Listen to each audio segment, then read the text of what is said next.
Anytime we hear the word developmental in the context of neuroscience or psychology, most likely it means that it's about the study of human development going from childhood into adulthood. For obvious reasons, this discipline is extremely popular and also well studied because we're generally interested in learning how is it that we develop as humans from seemingly not knowing anything as babies into adulthood. Unlike in the 50s, where studies involving children included obnoxious research experiments such as traumatizing the kids, today's scientific world is extremely rigorous in terms of ethics.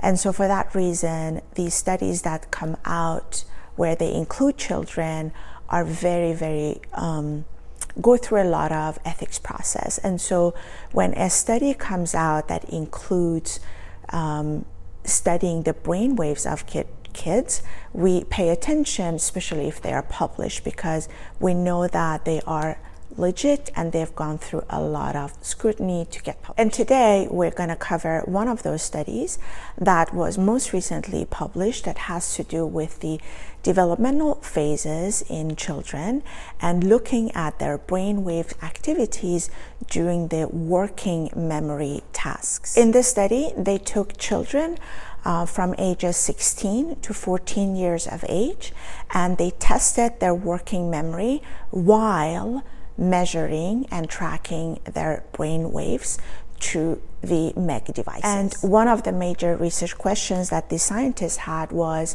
that do these brainwave frequency activities change depending on the age of the participants while they were doing the encoding as well as the maintenance phases of the working memory tasks. They noticed that there were differences in not only brain regions that became activated, but also the type of wave frequencies that were activated when the participants were young versus when they were a little bit older. Based on existing research, we already know that the older children tend to be better at performing specific tasks, even when it comes to working memory. So that was not a novel result. But what was novel about this study was that these scientists were able to map the brainwave frequencies among different regions of these children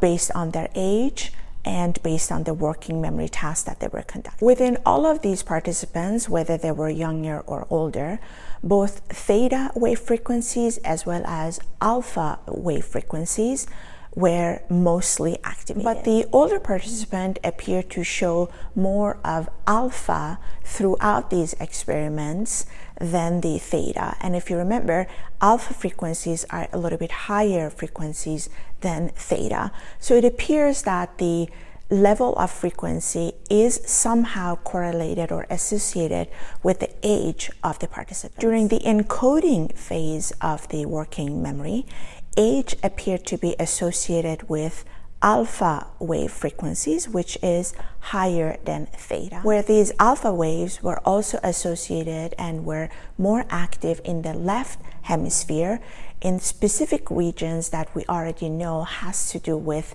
language. However, these alpha waves appear to become weaker in prefrontal cortex with age. During the maintenance phase of the working memory, same result was apparent where alpha waves increased with age. On the behavioral level, these results mean that the participants, as they became older, became more accurate and better and faster in performing working memory related tasks. And on the neurological level, the alpha waves became stronger during the encoding phase in the prefrontal cortex, as well as some parts in the left hemisphere and left brain region. To sum up, these results mean that with age, alpha frequencies appear to be much more active during the encoding phase of the working memory mostly within the left